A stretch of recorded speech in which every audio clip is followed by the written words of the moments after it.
Elsie, what's the matter? Elsie!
So, Watson.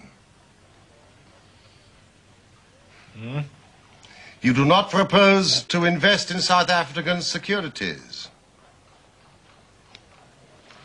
How on earth do you know that? Now confess, you are utterly taken aback. I am. I should make you sign a paper to that effect. Why? Because in a few minutes you'll say it is all so absurdly simple.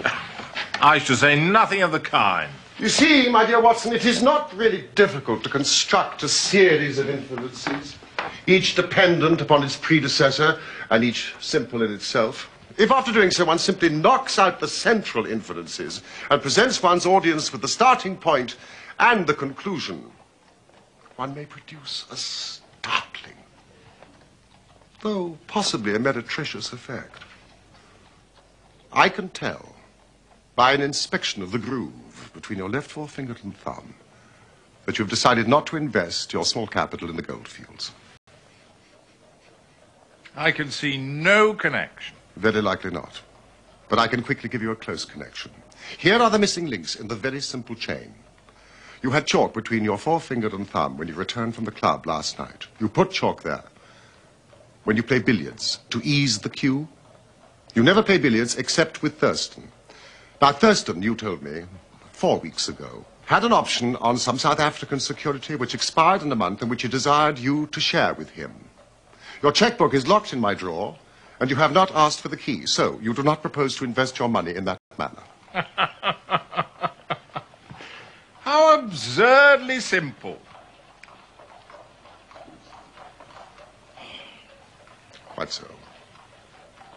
Every problem is absurdly simple when it is explained to you. Pum, pum, pum, pum. Holmes, why are you so cheerful?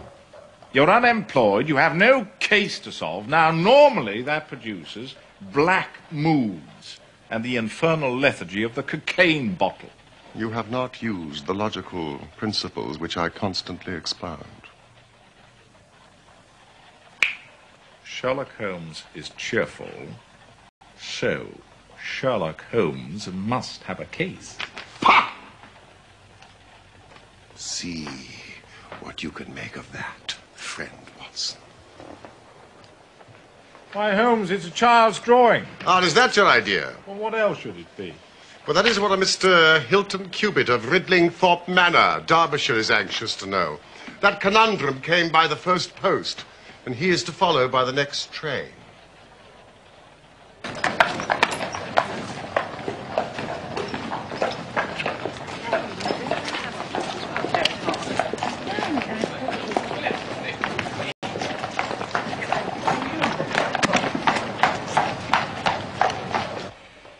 Hilton Cubitt. No, I have already looked him up, Watson. His family has owned land in Derbyshire for over 500 years, so I presume that Mr. Cubitt is as respectable as he is worthy. With a fresh face, an open countenance, and wearing a brown bowler hat. Oh, no, you cannot possibly know that. Really, Holmes?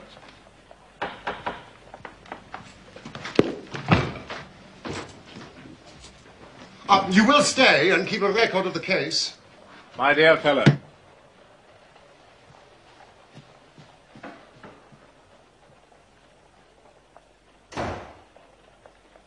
Thank you, Mrs. Hudson. This way, Mr. Cubitt. Mr. Sherlock Holmes. Hilton Cubitt. And this is my friend and colleague, Dr. Watson. Dr. Watson, sir. How do you do? Do sit down, Mr. Cubitt. Thank you. So, what do you make of it, gentlemen? This thing.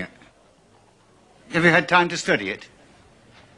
Absurd little figures dancing in a line is a childish prank. Why do you attach importance to something so trivial? I don't, Mr. Holmes. I never should. No, it's my wife, you see. She... Go on, Mr. Cubitt. You're with friends. But it's frightened her almost to death. She says nothing, tries to appear normal, but I've never seen anyone so upset. In white chalk on a garden seat. It is a precise copy. It's as exact as I could make it. I did think it might be the stable boy, but the lad denied it. If there's any danger threatening my wife, Mr. Holmes, I'd spend my last penny to protect her. Do sit down, Mr. Cubitt. You smoke, Mr. Cubitt? Yes. No, I won't, thank you.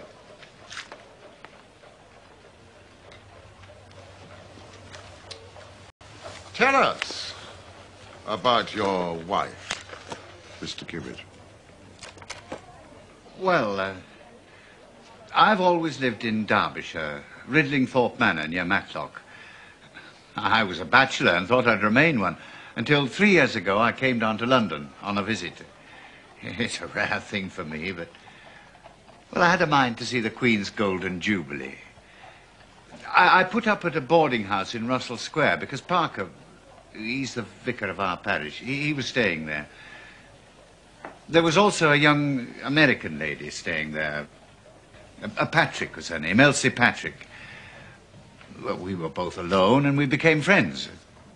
Did the sights and that. At your expense? Well, certainly not. Are you suggesting... No, he's not, Mr. Cubitt. Not at all. Was this Miss Elsie Patrick in London merely for the Jubilee? No. She'd been here some time. She'd tired of America, travelled about, and finally settled in England. Well, not to make a labour of it, before my holiday was over, I was as much in love as any man ever has been. To my surprise and joy, she reciprocated my feelings, and we were married. Excellent. Quietly, in a register office. You think I'm mad, Mr. Holmes, taking a wife in such a fashion, knowing nothing about her, or... Explain, Mr. Cubitt. And come to the point. Yes, in fact, it was on the very day of our marriage. Nothing could have made me unhappy. Nothing on that day. But now I look back, it was odd. Elsie? There's something I have to say to you, Hilton. We don't want to be late, my dear.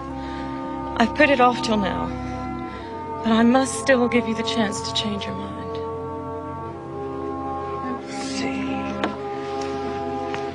What in the world? Let me finish. And what I say, I do mean. I love you dearly. But you know nothing of my life before we met. I never asked. One of the things which has made me so fond of you.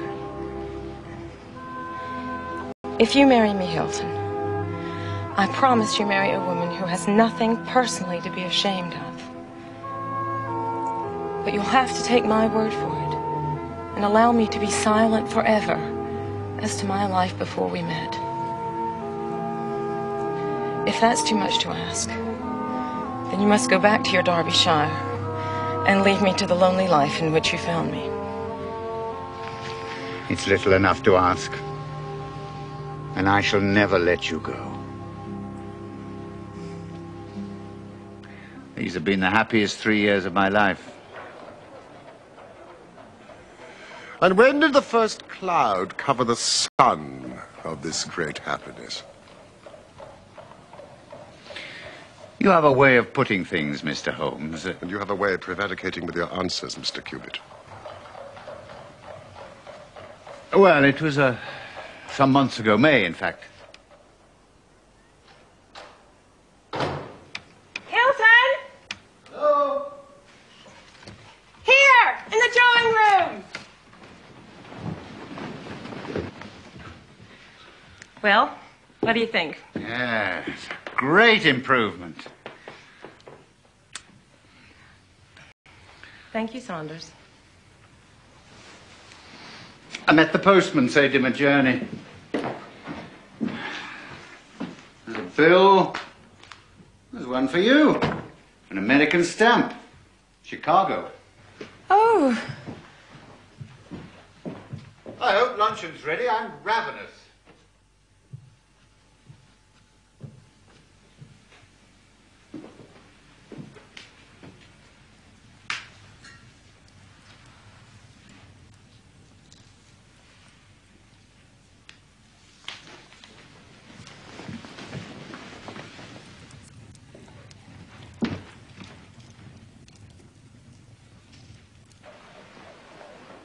She burned the letter unopened.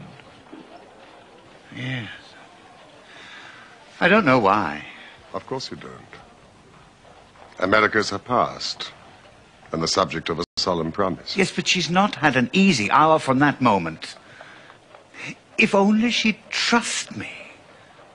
Now, I have every faith in her. You must believe that.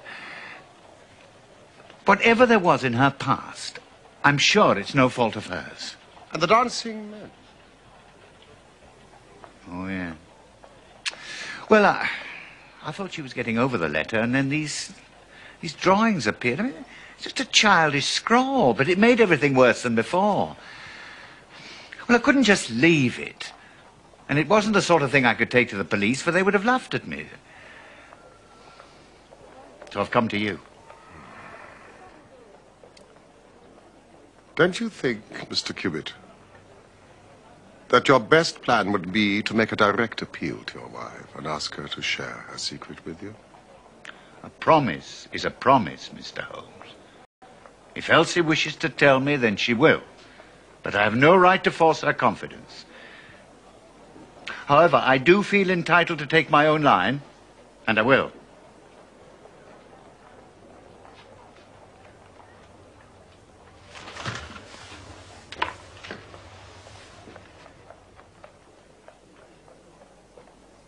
Then I will help you with all my heart. Have you seen or heard of any strangers in the neighborhood? No, I haven't. Some of the farmers take in lodgers, but I've not heard of any lately. Then I suggest that you return to Derbyshire, Mr. Cubitt, and keep a sharp lookout, and make an exact copy of any fresh dancing men that may appear. Thank you, Mr. Holmes. I will. But, Mr. Cubitt, this letter which started your wife's torment, you are quite certain that it was from the United States? Yeah, the postmark was Chicago.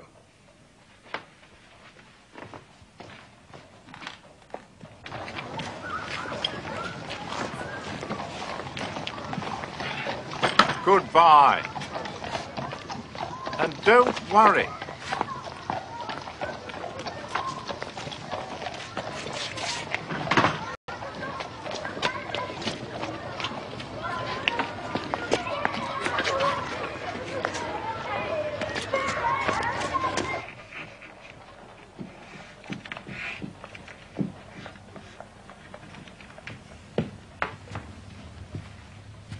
Perfectly natural she should receive a letter from America. She's from America. Yes, but it is not natural to throw it onto the fire unopened.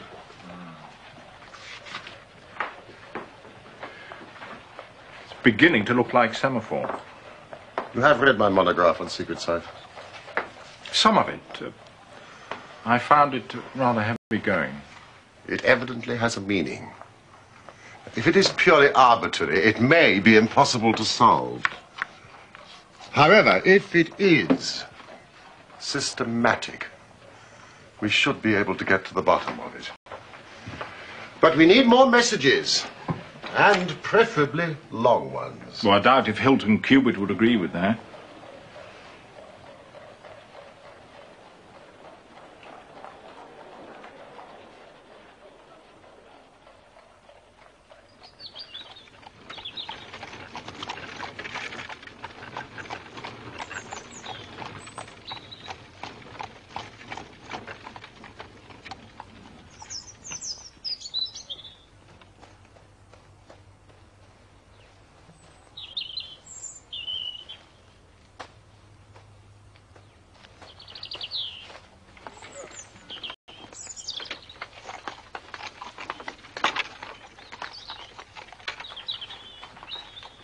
Walker.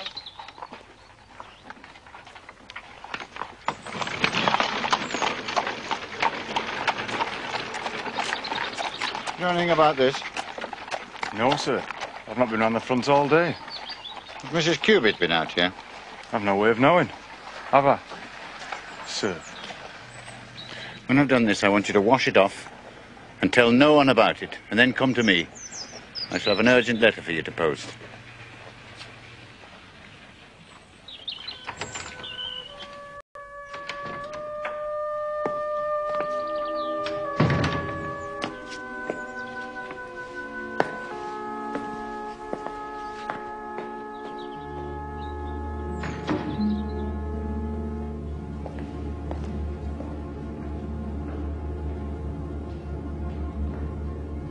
Elsie?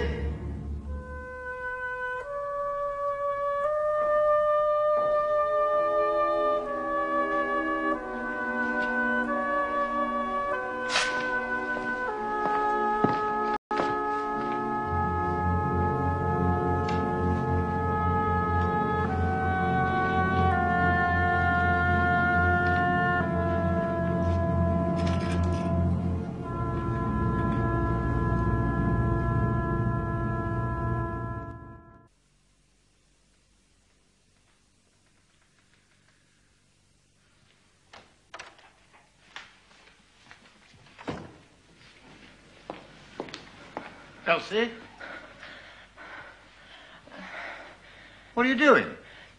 I was looking for you. I thought I heard the door. Have you been out today? Out of the house?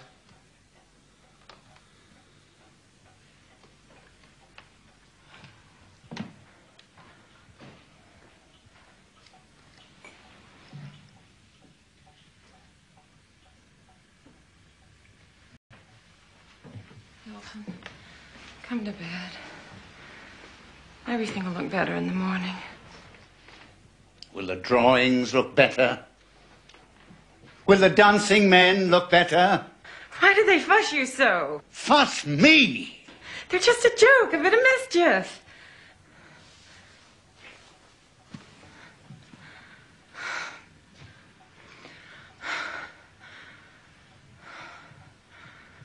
The moon's high.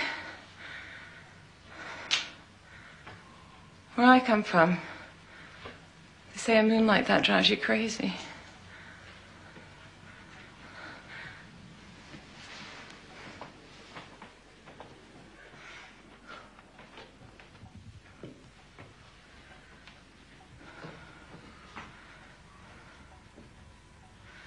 Why don't we travel, Hilton? Why don't we go away?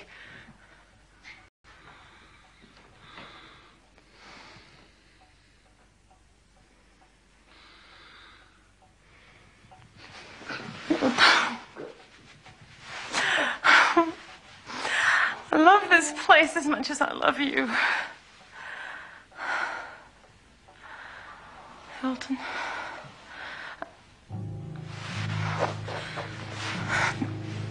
What did you see? Nothing. Nothing at all. Please, dearest. Watson, I beg you. There's somebody outside. Hilton! Hilton, wait! You'll come to harm. Or are you afraid he will come to harm?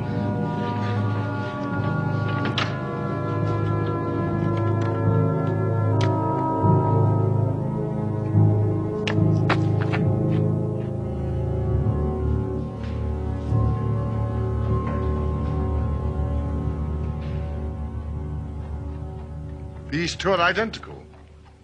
Yes. Well, had that one washed off, then it must have reappeared. You know, it's a pity you didn't get a closer look at this chap. If only she hadn't tried to stop me. I've never been angry with her before. But she knew who was out there, of that I'm sure. And she knows what these figures mean. Was this a mere addition to this? Or did it appear to be entirely separate? It was on a separate panel of the door.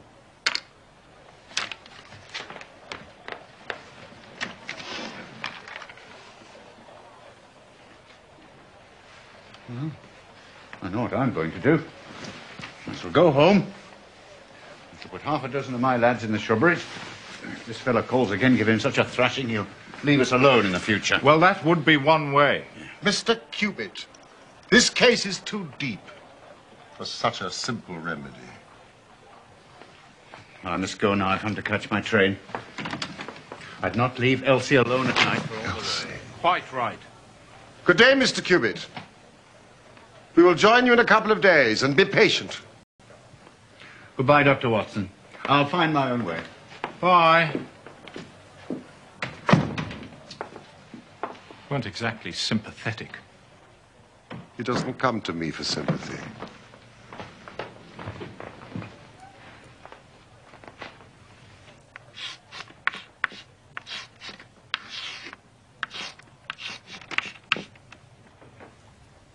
It is a considerable challenge. I shall work better for silence. Oh, well. I dare say I can find something quiet to do.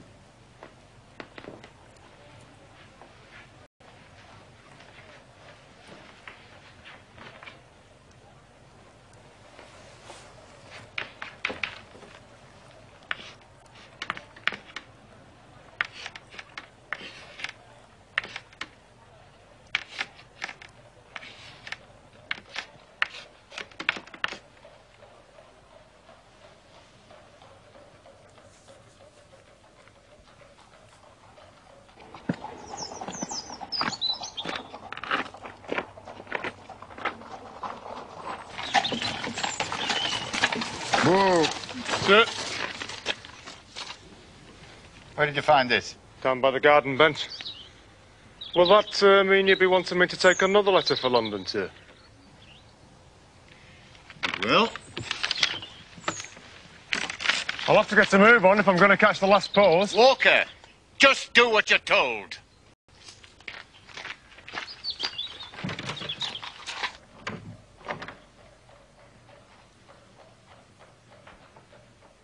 Yes, Watson? Thought you might like the Times, Holmes. What do you make of my progress? Well, it still doesn't mean very much, does it? Quite enough for me to send a telegram to the United States. What on earth does that mean? Abbas Lane. Watson, if this is E, flag denotes the end of words.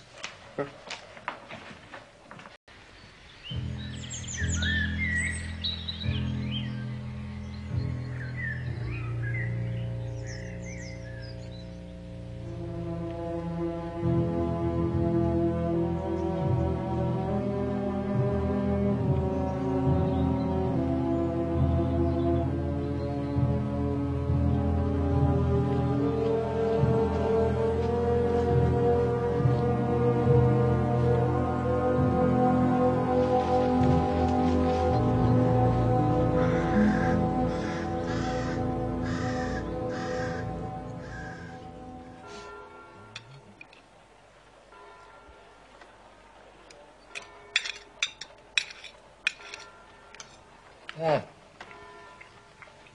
This grouse is superb. Mrs. Hudson has really surpassed herself this time. What time is the last train to Matlock? I'm afraid we've missed it.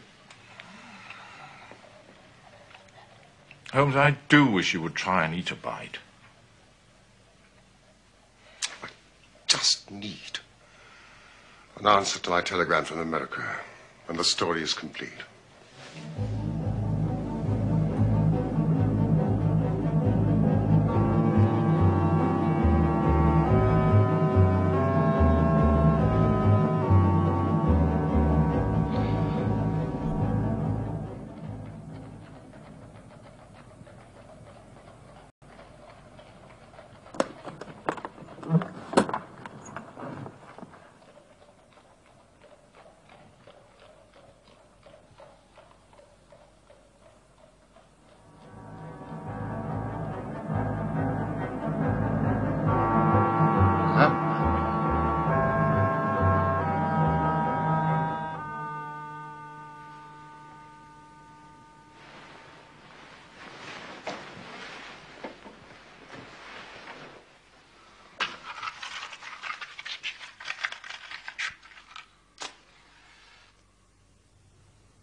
It would break my heart if scandal ever touched him.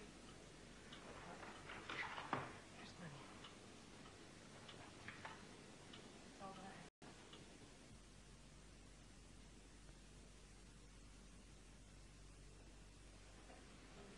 Go.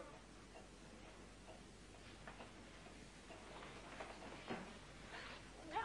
You're coming home! No! You're coming home! No! What the? No!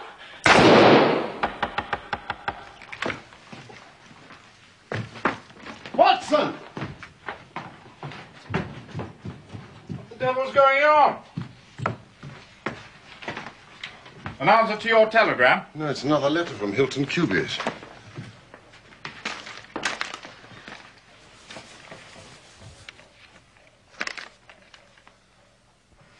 Elsie. Prepared.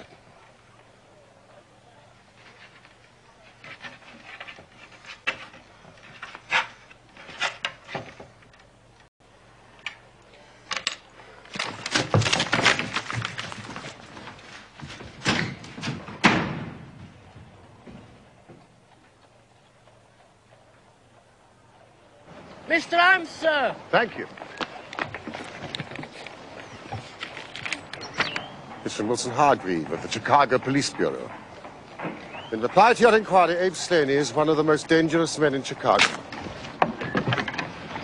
Some Pancras. Come along, mate. Come along.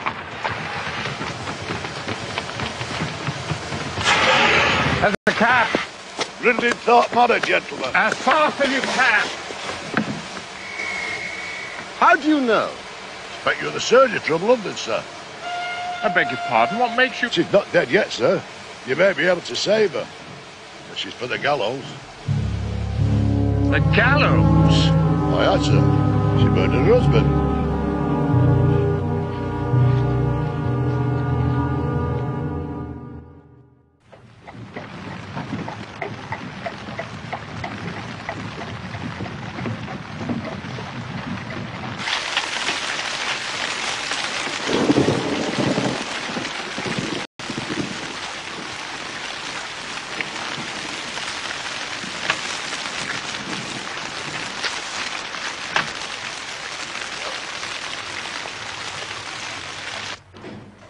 Inspector of Police and Doctor of Medicine, I perceive.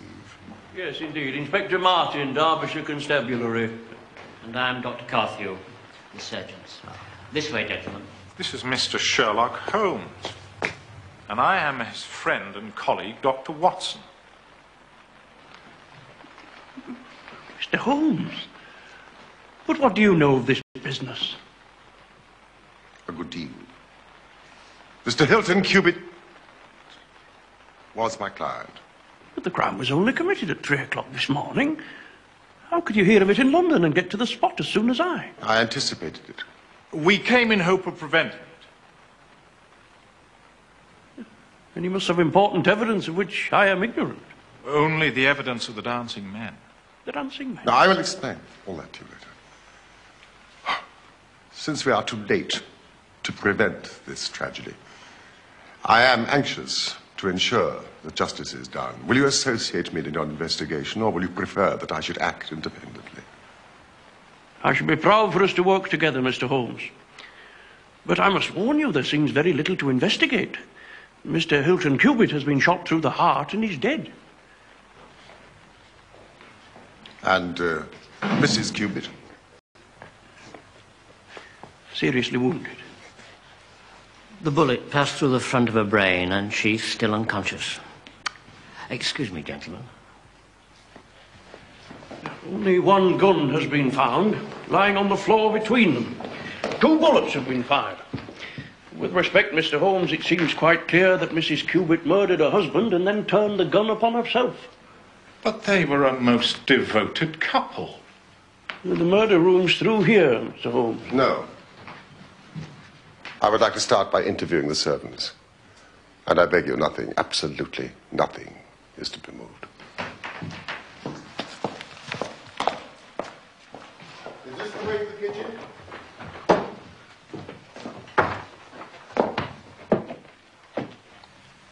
I should think it must have happened about 3 o'clock in the morning, sir. Where are your rooms? Up top, sir. The attics. I was awoke by this terrible bang.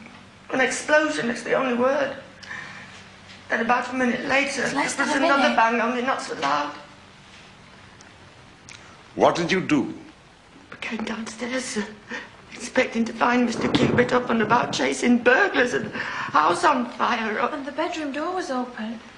We looked in, but the bed was empty, so we came on down. The smoke and the smell were worse down here. Smell? Ah, you mean of the gunpowder? Suppose it was, sir, yes. Now, you say the smell was worse downstairs. Could you also smell gunpowder upstairs? Yes, sir. I commend that fact very carefully to your attention, Inspector. Mrs. King.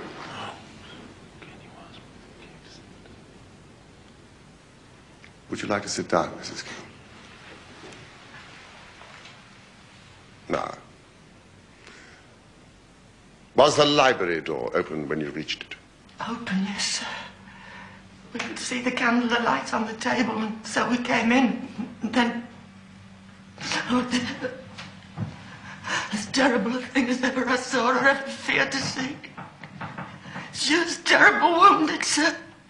She was moaning and groaning. And she sort of collapsed on the floor, and she hasn't said anything since. Saunders. We moved her up to her bedroom, sir, and sent Fred Walker for the doctor and the police. And there was no sign of a break-in? Or of an intruder? No, sir. And all the doors and windows was locked, as we had left them when we went to bed. Inspector. Oh, yes, sir. I checked that very thoroughly. Apart from poor Mrs. Cubitt, nothing else has been moved? No, sir. No, we've touched nothing, Mr. Holmes. Thank you, then. I think we can proceed.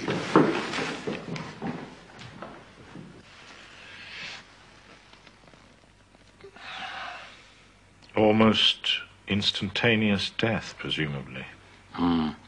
Straight through the heart. The bullet's still there.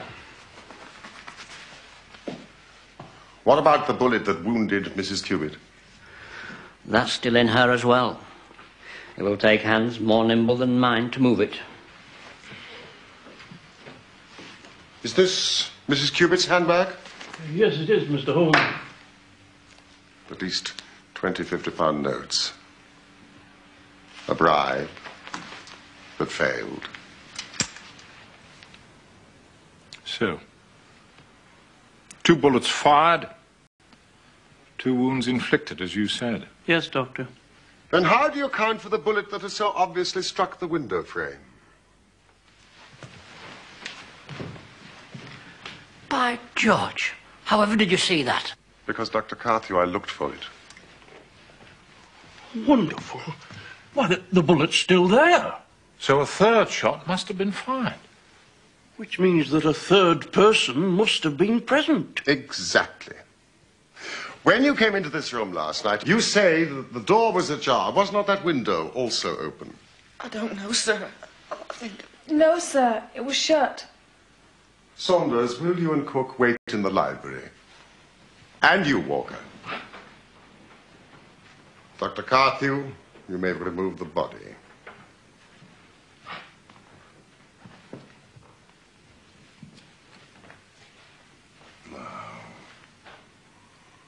It was Mrs. Cubitt herself who shut that window.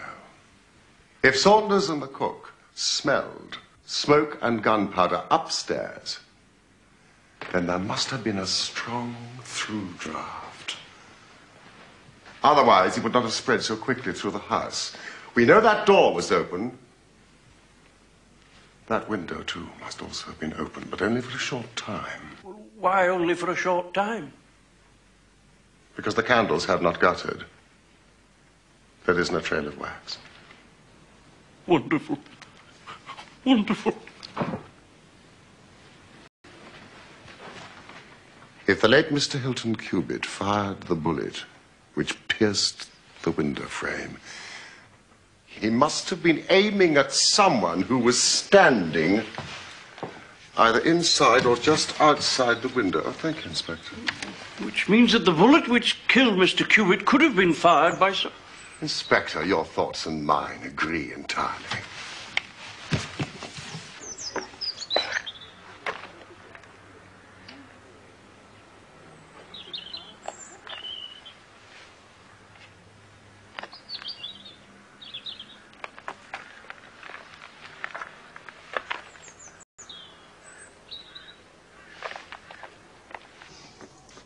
This is the cartridge case of the bullet which killed Mr. Hilton Cubitt.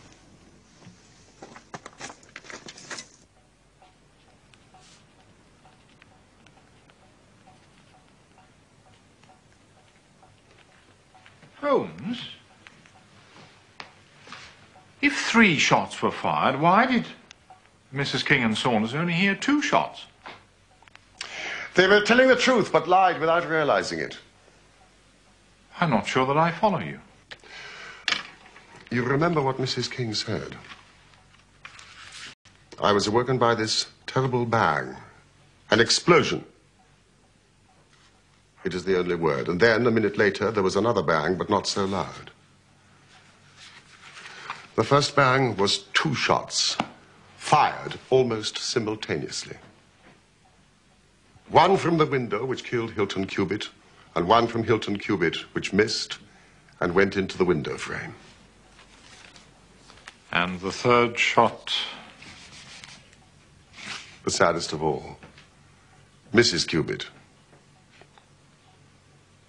self-administered in her despair. Now, do any of you know of an inn in the neighborhood called Elridge's?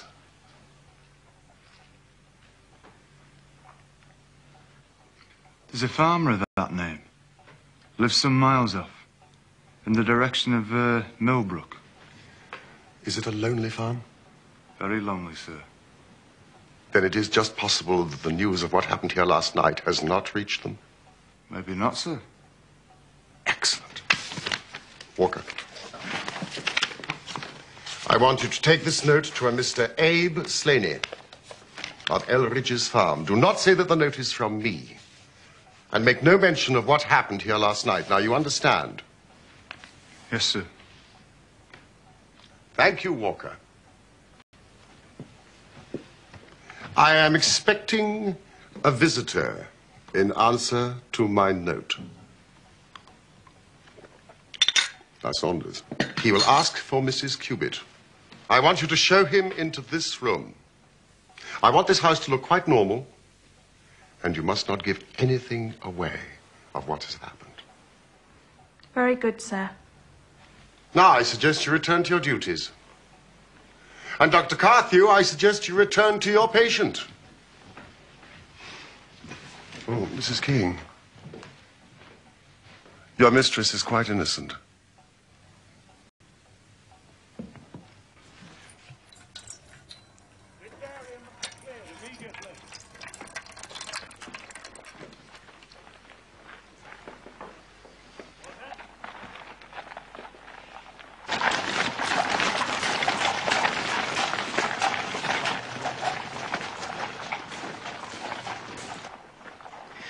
But how did you break the code? Well, you see, the rules which guide us in deciphering all secret writing depend on the fact that E is the most common letter in the English language. So you see, we were very fortunate that Mrs. Cubitt's name was Elsie, and that it featured in the second message, which gave us not only the E, but the L, the S, and the I. Now, next, it seemed likely to us that two of the messages were appeals of some sort to Mrs. Cubitt.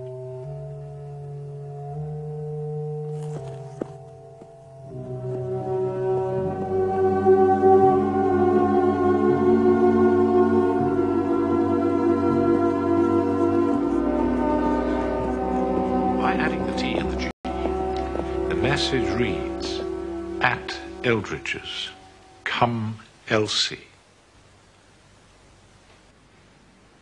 Well, if this Abe Slaney is indeed the murderer, we must make an immediate move to arrest him. Well, calm yourself, Inspector. I expect him here at any moment. Yeah, but why should Slaney come here? Because I have written and asked him. But won't his suspicions be roused? Will he not try to escape? Saunders. Excuse me, sir. There's a gentleman approaching the house. Do you think he'd be armed? He's a fool if he's not.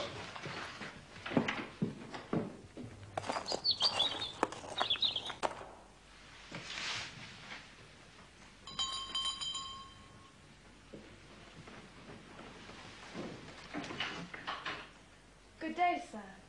Is Mrs. Cubitt at home? I'll inquire, sir, if you'll step inside.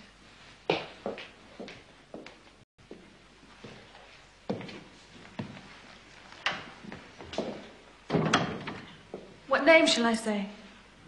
Tell her it's an old friend. She's expecting me. If you'll wait in the library a moment.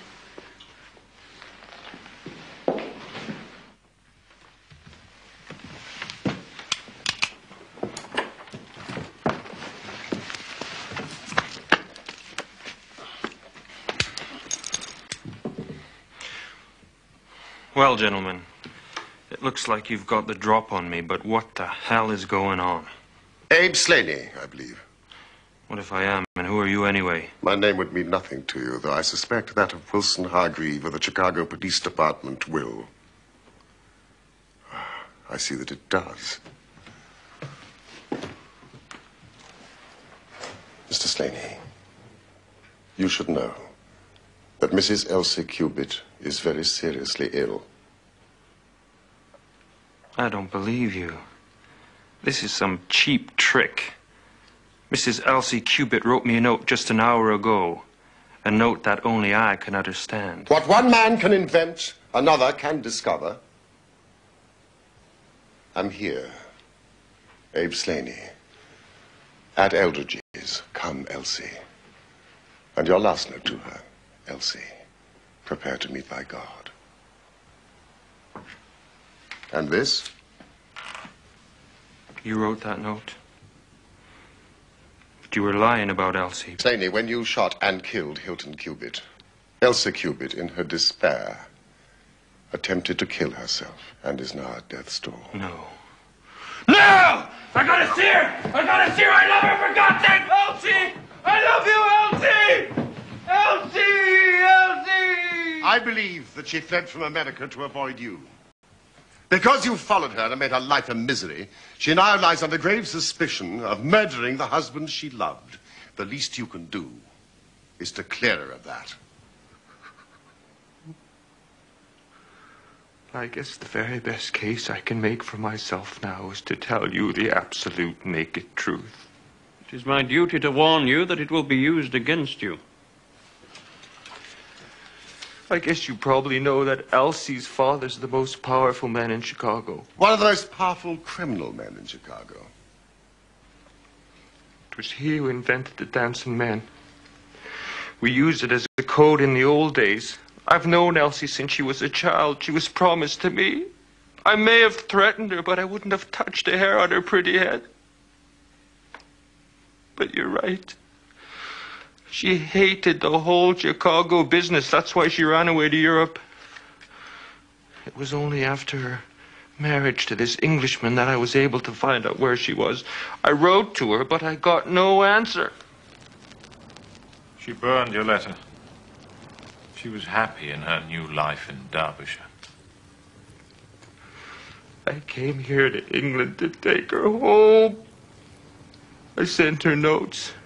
I did everything I could to coax Elsie away. Then my temper got the better of me and I began to threaten her. But yesterday, she sent me a letter. She said she would come down when her husband was asleep and speak to me through the end window. If I would go away afterwards and leave her in peace.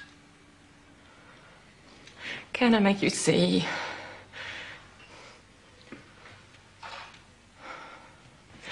I've never been so happy as I've been here with him. I love him. Abe, I want to stay, and I'm going to stay. But what about your friends in Chicago? What about your family? Friends, do you call them? Killers, robbers, extortionists? Some family. But you and I were engaged. I'm sorry, Abe. My father forced me into it. How can I be happy with you in that life? Please go away. Please.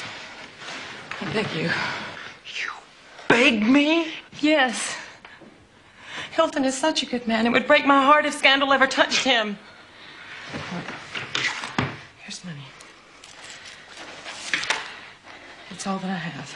Now, please go away. No! You're coming home! No! You're coming home! No! What the...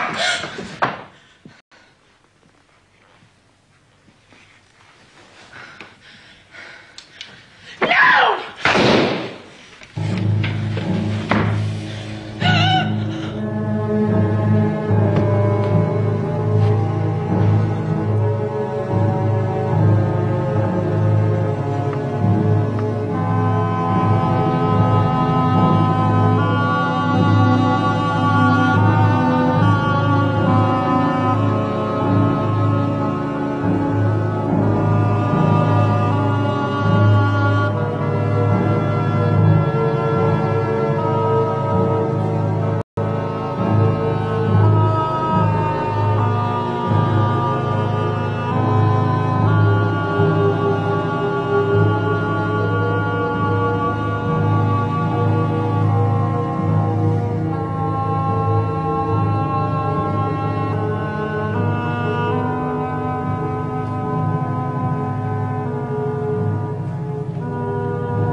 I think we've heard enough for the moment. Come along. Can't I see her before I go? Nobody can see her. Even we have not been given that privilege.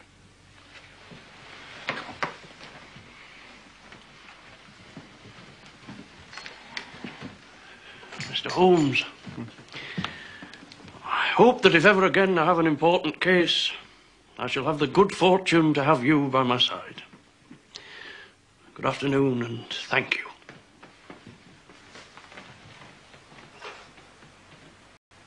Holmes? What did you write in that note? See if you can read it. Come here at once. Come here at once. How absurdly simple. And so the dancing men, which had so often been the agents of evil, were finally used on the side of justice. Abe Slaney was condemned to death at the Derby Assizes, but his sentence was changed to penal servitude in consideration of mitigating circumstances, in the certainty that Hilton Cubitt had fired the first shot. Mrs. Cubitt made a complete recovery and lives still at Ridlingthorpe Manor.